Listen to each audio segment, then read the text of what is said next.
Well, good morning, everyone. I hope my screen is visible to you. Just confirm me. It's a Yes, sir. Yes, sir. Okay, fine, thank you. So, yesterday we have seen about how what are the measures which we need to take, what are the principles which we are supposed to follow while estimating the cost of the project. So today we will talk about how actually we can build the software engineering teams, what type of roles generally we does have under software development, and also how we should schedule the project, what type of tools which are available for us for scheduling the project and also tracking the project. So as per the time, we will try to finish off these topics today. If not, tomorrow we will continue. Now, first of all, if I talk about building up the software engineering teams here, so you know that it is a teamwork. So it involves many humans, say various number of peoples, uh, which are collaborating with each other. They are coming at one place. They are collaborating together to and performing an assigned job. So we are going to choose the appropriate people for a team, and we will assign the roles and responsibilities to those members. And it is also the very important responsibility of the project manager. As you have observed that in the earlier classes, I hope in the beginning classes I told about what are the activities of a project manager. So I told you that he is responsible for identifying the skilled person and assigning a particular job. So now here, what we are going to do, we are going to assign members to the team. So how we are supposed to form the teams here? So when we are supposed to form the teams, there are strict. We can have a strict hierarchical aspect of a team, or we have a flexible arrangement. So if I talk about what is the strict hierarchy, then in an hierarchical approach of assigning a team, there is an hierarchical manager subordinate structure. Means it is like a military structure where actually the superior is going to just uh, assign a job. The superior is going to just command the subordinate. The subordinate is going to perform the duty without asking any questions, and then he's going to just report him after the completion of that particular job. So in this approach, actually, the individual reports to the manager and is responsible for performing the task delegated by the manager. As I just said, that the superior authority is going to delegate a task. That means he is going to assign a task, and the subordinate is going to just perform the complete that particular job, and he is going to report to the manager. And in an extreme opposite end, means this is one end. At the other end, if I talk there, where nobody is superior, all the team members works together to achieve a common goal. Means here there is no superior at all. Nobody is superior. Everybody will be considered as an equal members, and we are going to we are going to work together for a common goal. And in most of the organizations today, so there is a teams which fall under the middle of this spectrum there. Now, the terms which are used here, the first term is an egoless approach. So, where there is no boss, there is no superior, we call it as an egoless approach. Where we don't have any superior, so decisions are made by consciousness, that this can lead to be more creative solutions. Means all will sit together, they will discuss on a particular solution, they will discuss on a particular problem, they will come out with a creative solution, and all group members spontaneously get together to solve the problem when they arise. And in this approach is most suited to the difficult projects. So generally the egoless approach is suited to the difficult projects with many technical challenges. When there are many technical challenges in your project, so this egoless approach will be suitable, because no superior will be there, all will be sitting together. They are generally talking about the solution, uh, and coming to a solution which is commonly accepted by each and every member, and they are going to just go with that solution. And also the assumption that everybody is equal is often wrong. Now here, one thing here is, you can say that all are equal here. As I just said, everybody is equal, nobody is superior. If we think like that, then that approach is also a wrong approach. Okay, because there may be skilled person, means as a knowledge level, they may vary from one person to another person. So nobody, we can say that all are equal there, because according to the skill, according to the knowledge, according to the experience which they does have, they are different. So you cannot consider everybody as equal in this approach. Okay, but whereas in an hierarchical approach, as I said, that as it is like a bureaucratic approach or a military approach, where we are, means this approach is actually having a superior subordinate relationship, where we this type of approach is strictly applicable to the projects with a very strict schedule, and where everybody is well trained and has well defined roles. Means when you are having a very well defined role, everybody is trained, and if the project is having a very strict schedule, then you have to go for it and you have to complete it. Okay, the chief programmer team. So now this is the third approach. This is third approach, the chief programmer team, which is actually falls in midway between the egoless approach and a hierarchical approach here. So it is like it works like a surgical team in an operating room. So where, see here, sometimes when some operation is going on in an operation theater, so where a doctor is performing the operation and the subordinates are helping him, and there will be a specialist who is just standing, and he is guiding that people. Okay, that team there. So like a chief programmer team is like the same way the surgical team in an operating room, where the chief programmer leads and guides the project, and whoever he or she consults with relies on the individual specialist. So they actually rely on the individual specialists, and then they're going to perform the task here. And here also, if you go for these figures, now these three figures, if you observe, in an egoless approach, the communication. So now the next point which we need to discuss is about the communication. Communication is a very, very essential thing in case of project development. So it plays a very vital role, because whatever you are doing, you are supposed to communicate with other people. Now, if you go for this strict hierarchy approach, the third figure which is given here, the strict hierarchical approach. Okay, in this, see here, the superior is going to communicate with the subordinate. He's going to give the order to the subordinates, and like that in an hierarchy, the top person is going to give a command or an order to his subordinate, and the subordinate, after completion of this, is going to actually just going to report to his superior. Whereas in case of this egoless approach, where everybody, now because all are equal, everybody can communicate with everybody. So see the lines which are drawn there, that everybody, if you consider each circle as a person, as a node, and these are the edges here, so they are having connection with each and everybody here. A lot of communication is done here. Now, whereas in case of this chief programmer approach here, so you can observe that there is an hierarchical approach. Also, there is an approach where, see here, at the same level, circles are at the same level, they can communicate with each other, and also they are reporting to the superior, and the superior is actually communicating with the other superiors at the same level, and he is going to perform the task.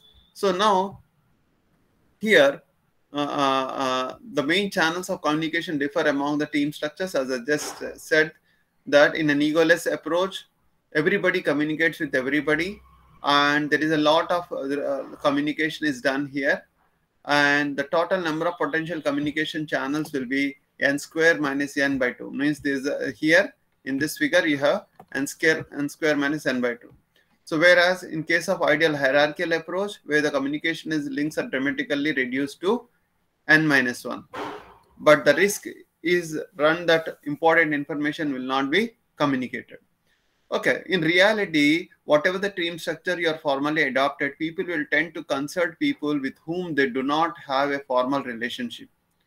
So in just reality, what happens here is whenever a team structure is formally adopted, people will tend to consult the people with whom they are not formally have any formal relationship, and may fail to communicate details to the people who need to know them. So sometimes if the failure of communication will result to a disaster, because if you are not able to communicate with each other, if you are not having a proper communication channel, if you don't know to whom you are supposed to communicate, if you don't know to whom you have to ask, then what happens here is it will delay the development of the project. So what necessary here is the project manager therefore should monitor and encourage all necessary communications. So the project manager should encourage all necessary that's the reason why if you see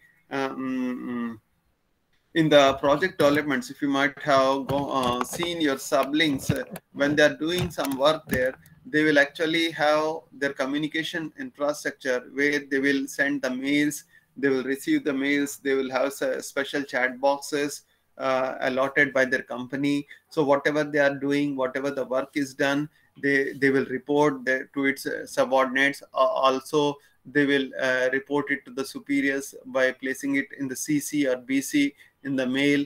Okay, because this communication, whatever you are doing, if suppose if that work is not updated, and likewise if you know they will have a timesheet.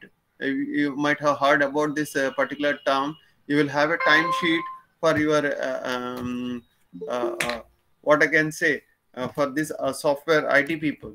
So what they need to do here is they need to update the timesheet as and when required. Means every day they should log in, and they should tell what they have done, when they have logged in, what type of work they have done that day, what is finished, what is pending. Everything is actually maintained by them. So it is very necessary.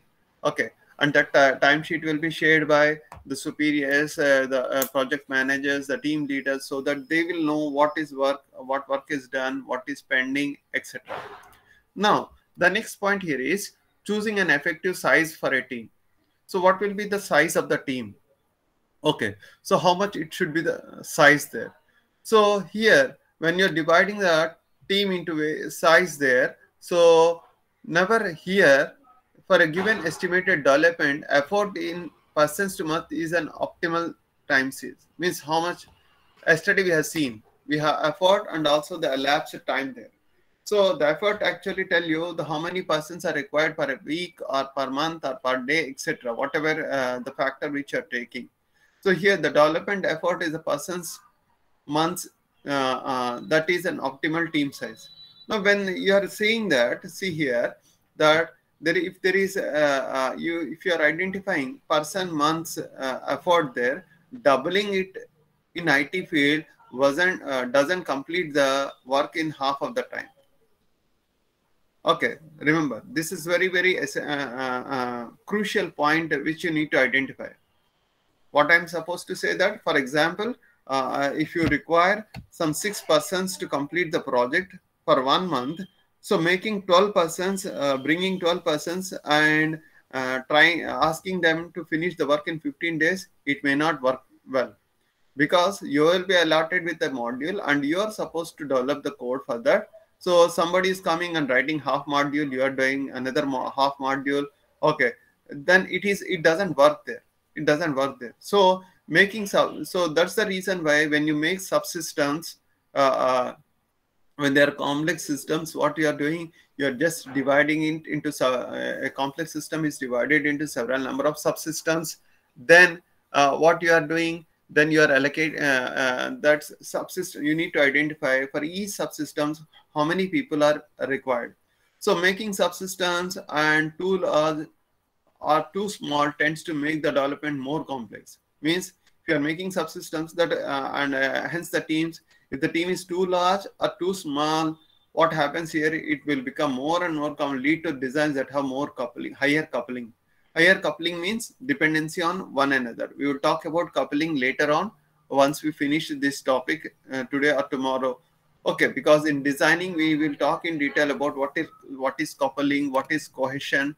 Okay, the designing phase we have not discussed yet. Now, subsystems and teams should be sized in such a way that the total number of amount of required knowledge and exchange of information is reduced.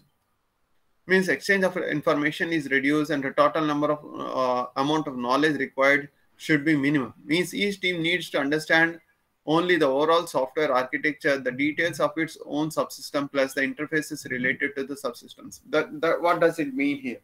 It means that you should have a correct size, a suitable size of a team for a subsystem. So which should just know what is the overall architecture of your system, and then they should know that how to develop your subsystem. They should know to, as we said, we are going to depend whatever the subsystem we are going to develop. It may be depending upon some other system or your subsystem, on your subsystem, whatever you are developing, on that some other system may be depending. So you should know the interfaces related to the subsystem, means to whom you need to contact when we require some information, and you should know who is going to contact. So while they are contacting, you should provide them the proper interface. So now the number of people on a team will not be constant. Now here also you cannot say that only these many number of people are required. You cannot say that. That entirely depend upon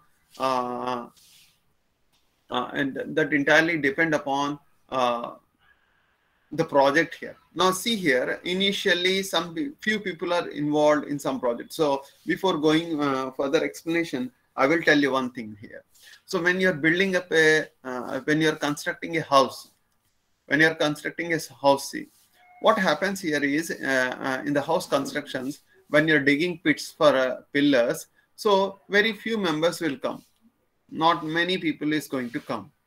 So once the digging of pits is done, so next see here, the number of people will increase. In the sense for making iron work, some people will come. They will just do that iron work, and they will leave. And the remaining cement work for filling the cement for those pillars, somebody will be doing. And after that, somebody will be constructing the walls. Or if suppose now you want to lay the slab, the roof there, then a special team is going to work. Some more people will be added, and likewise the day comes when more number of people, means if you are laying slab there, so on that day many workers will come. They will work, and once after the completion, again most of the people will be going, and only few people are left, and they will be completing. And sometimes if suppose some what we call the front elevation is done, now a special expert team is going to come, which actually they are very expert in bringing the front elevation. They will come and they will work. Likewise, same way here, when you are going to the different phases of the project, so a few people will be involving the defining the scope, and later on some additional people will be coming to involve in the requirements, then in the designing, then in the implementation, then in the testing. So as the project, means as and when required, the number of people will be increasing and decreasing as the project goes on. And as the project or iteration nears complete, people will start moving to the next iteration. Means if suppose if the project is going to complete, we discuss about the spiral model or that evolutionary model.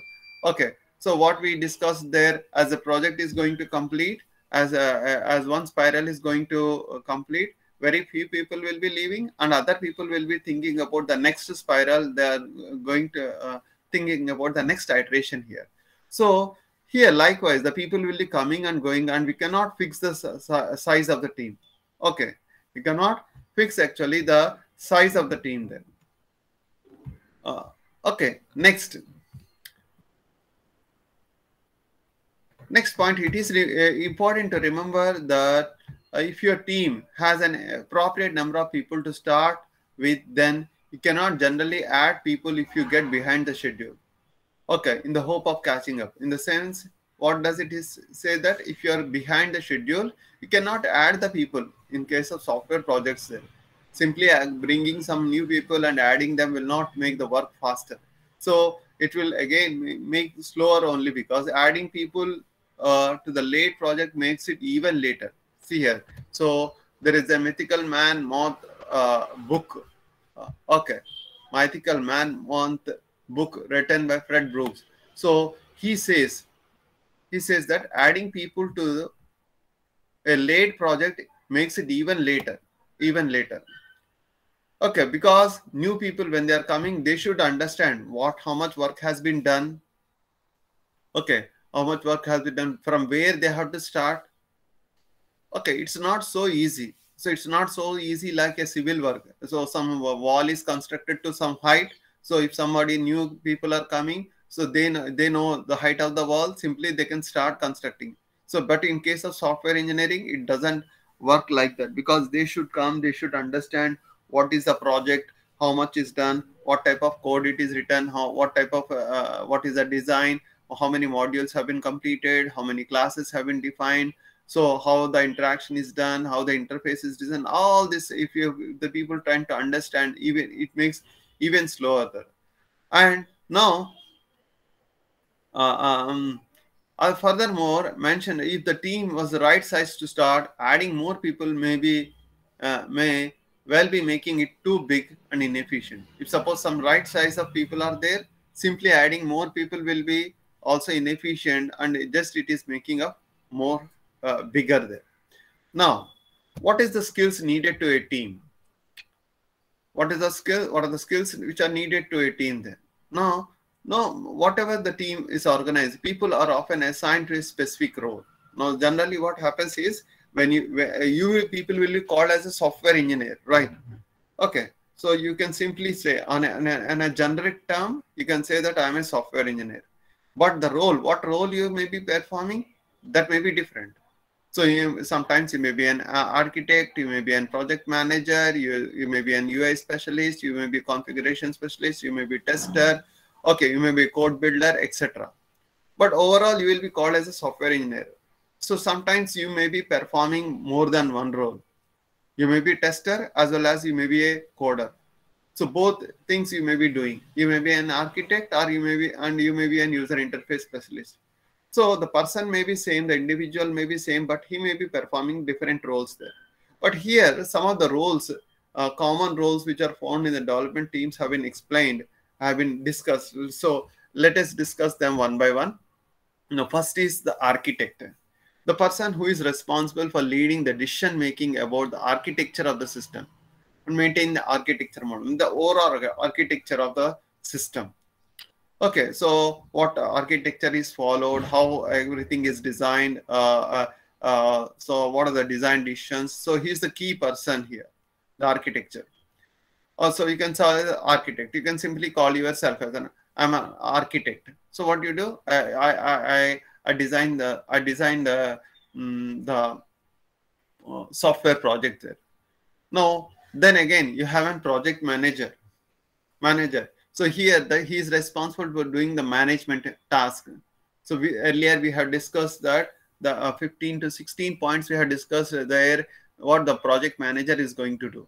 Even in your first mid also you have studied about this, that what are the activities a software manager performs here. So you may be called yourself as a software manager, okay, project manager. But even in an egoless team, so as we have just discussed, if you take a hierarchical approach, obviously the project manager will be there. But even if in an egoless team also, somebody should be there who is actually responsible for the custodian of the cost estimates under schedule. Means somebody may be looking after the schedule, somebody may be looking after the estimations, etc. So it is must. Next you have the configuration management and build specialist. So who is this here? The person, I discussed this point earlier in the classes also, that there will be a special team, there will be a special person who is responsible for tracking the changes. Okay, so this person ensures that changes are made. Okay, so when changes are made, no problems are introduced. So there will be a person. So they are going to maintain those changes. Okay. So they relies on the builds as the baseline for quality assurance and subsequent development. So if suppose if some project is baselined, so if it is finalized, further any development, further any changes, so they need to be approved by this configuration management team. So they will see the pros and cons, if some changes are made, whether they are suitable or not, whether they are necessary or not, if the changes are made, what type of effects which are what type of impact will be there on the project. All these things will be seen there. And also they document each and every change, and they will upgrade and they will update them. Means they will mention, they will actually maintain the versions of different components which you are developing.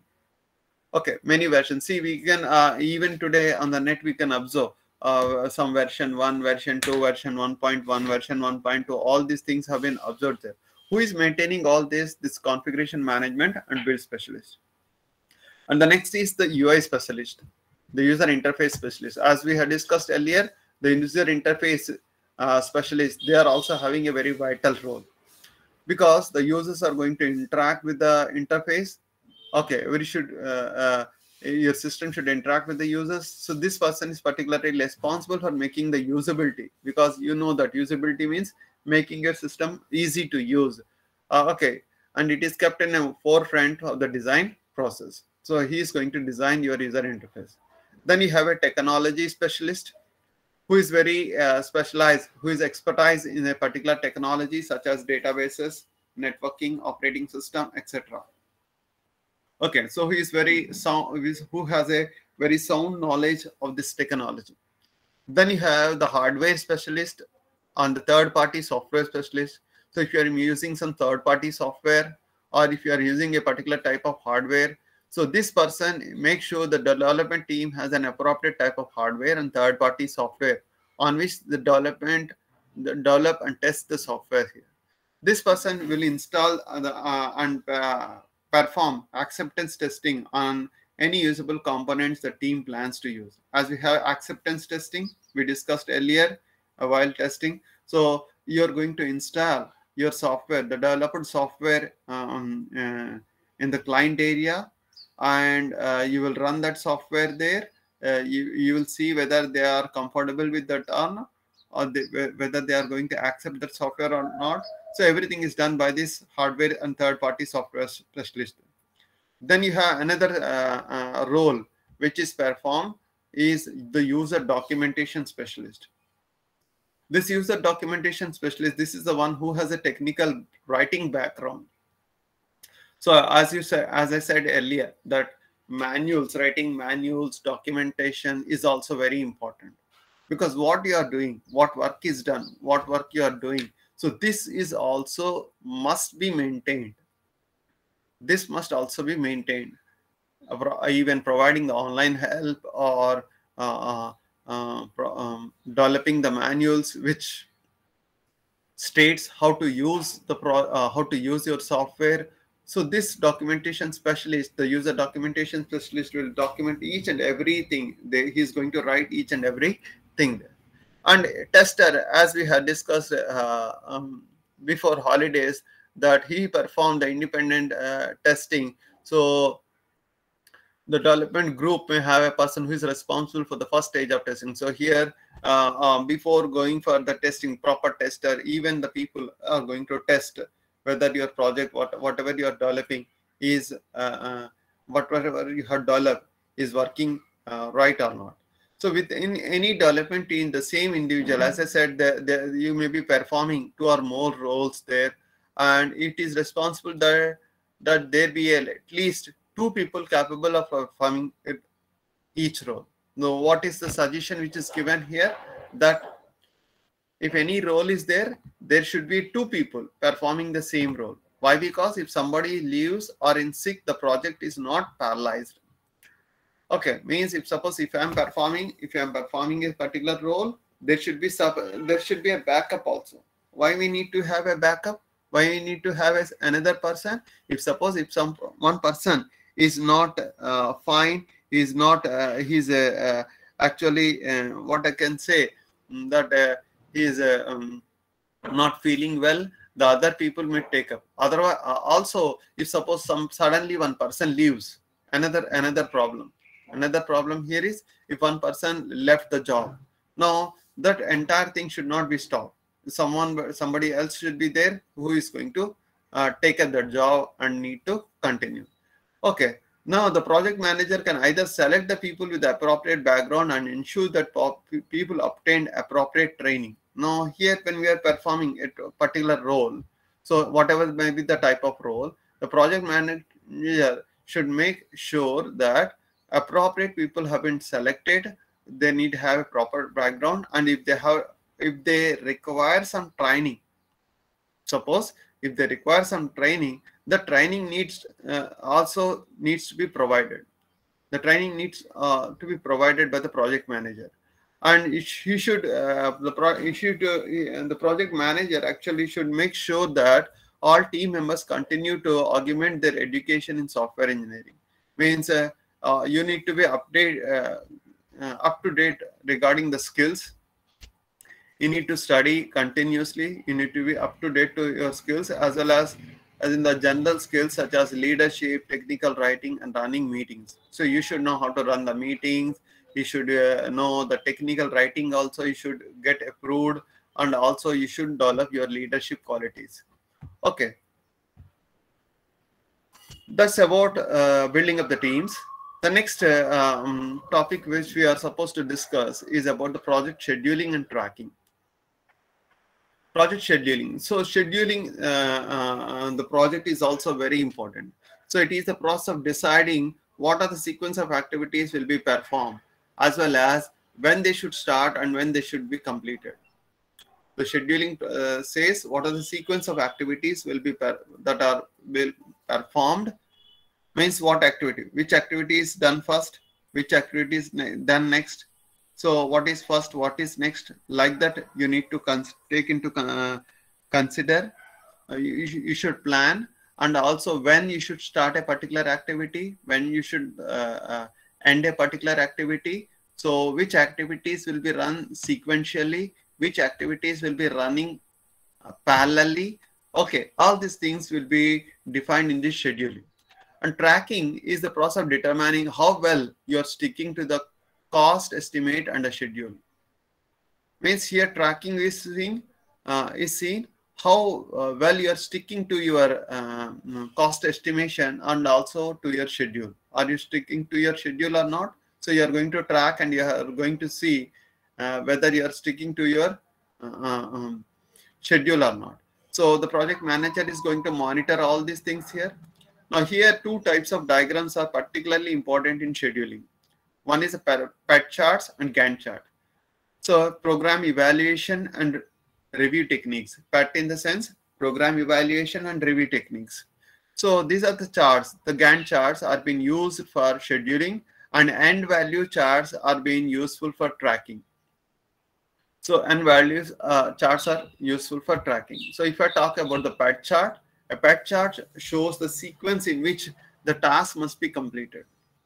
A PET chart shows the sequence in which the task must be completed. So each task has 0 or more predecessors. So when means you are going to identify the tasks, different tasks. So what is the beginning task? What is the next task? What task should be run sequentially? What task should be run parallelly? You need to identify now. Now here each task will be having 0 or more predecessors, as well as each task may have 0 or more successors. So the predecessors are those tasks on which the current task depends, and the successors are those tasks on which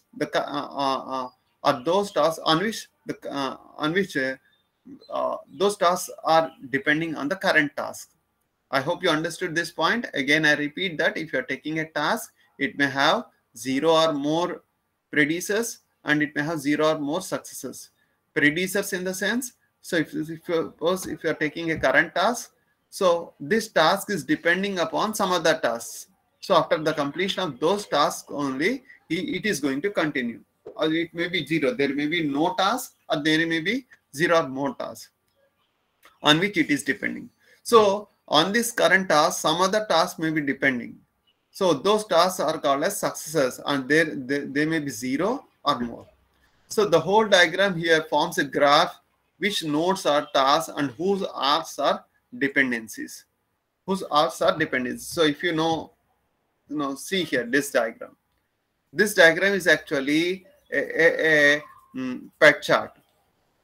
In this, you are going to define what is the particular activity which you are going to perform, and then after that the next activity, the specifications, and then after that the designing. Then you are going to have an implementation. Under implementation, again you have the UI implementation, the network layer implementation, the functional layer implementation. Okay, then you have the inspections, then you have the testing, then integration, then going on. Now here, see here, in this particular, each node is actually having the task name, and also it is going to specify the number of weeks required for completion of the tasks. The number of weeks required for the completion of that particular task. Okay, so requirements gathering. So which requires 7.5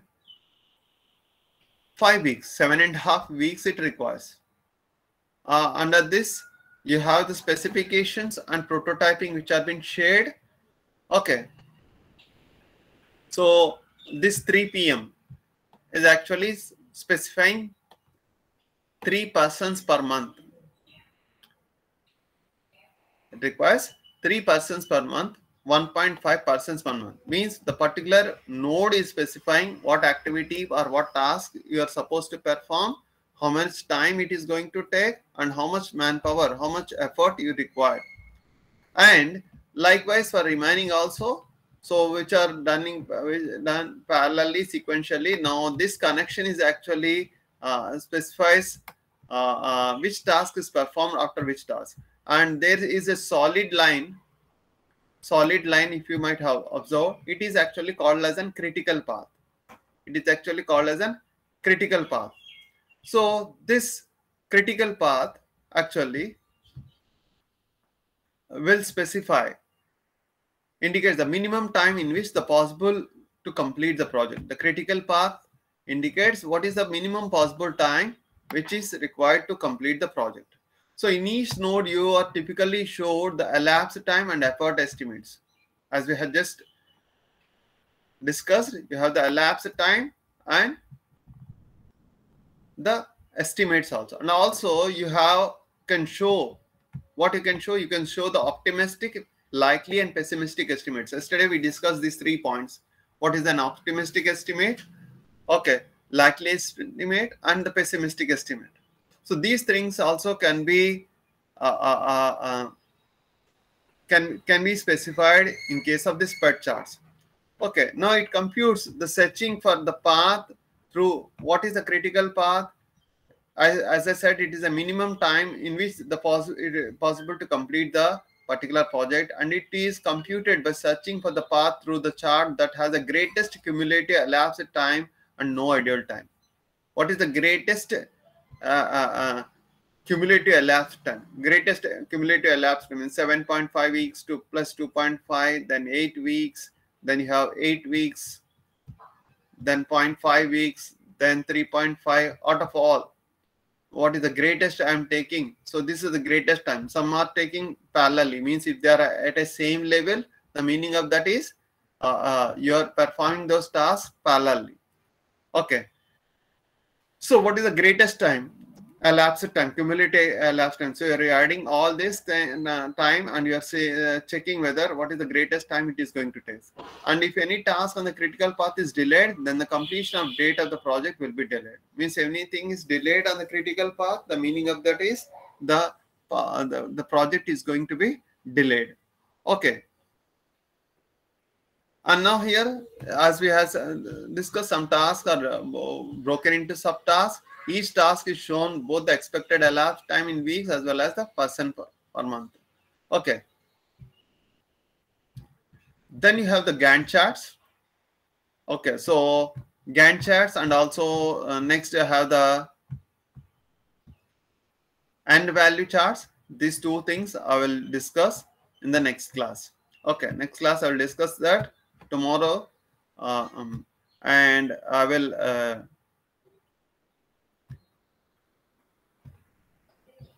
start the what designing also in the next class.